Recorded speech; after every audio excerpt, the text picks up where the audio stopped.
Hey everyone, welcome back. In this video, I'll show you how to build automated replies in Chatfuel in 2026.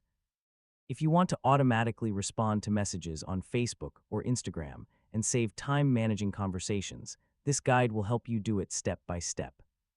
First, open your web browser and log in to your Chatfuel account. Next, go to your Chatfuel dashboard and select the chatbot you want to work on. Now open the Automation or Flows section from the menu. Next, click on Create New Flow or Add Automated Reply to start building your automation.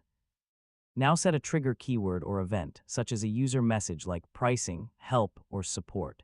Next, write the automated response message that you want Chatfuel to send when the trigger is activated. Now you can add buttons, quick replies, or links to guide users to more information or actions.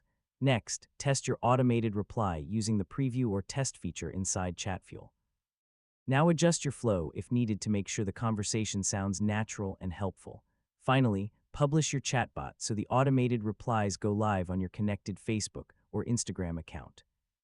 And that's it. You've successfully built automated replies in Chatfuel. Your chatbot can now respond instantly to user messages without manual effort. And don't forget to like, share, and subscribe for more helpful tutorials.